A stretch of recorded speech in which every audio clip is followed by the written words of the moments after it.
Inaresto ng San Miguel PNP ang dalawang lalaki habang naaktuhang nagnanakaw ng diesel mula sa mga nakaparadang truck sa Barangay Salangan, San Miguel, Bulacan. Patrolwoman Mildred Tawagon, ibalita mo. Dalawang lalaki ang naaresto matapos maaktuhang nagnanakaw ng diesel mula sa mga nakaparadang truck sa Barangay Salangan, San Miguel, Bulacan.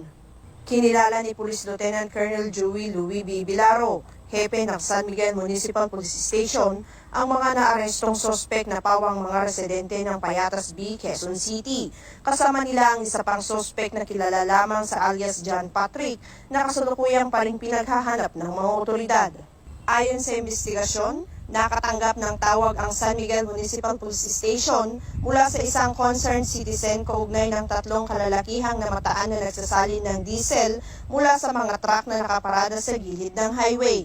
Agad na rumisponde ang mga nagpapatrolyang pulis at sa loob lamang ng 5 minuto ay nakarating sa lugar ng insidente.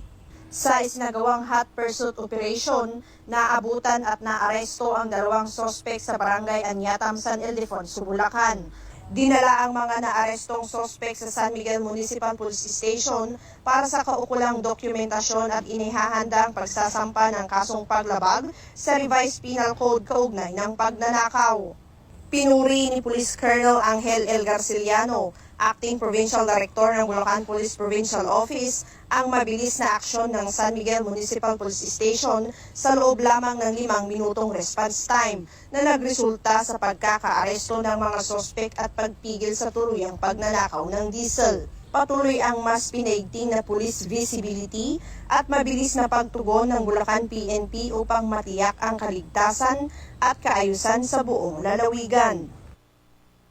Mula dito sa Bulacan Police Provincial Office, ako ang inyong PNM correspondent, Patrolwoman Mildred A. Tawagon, alagad ng batas, tagataguyod ng balitang pulis.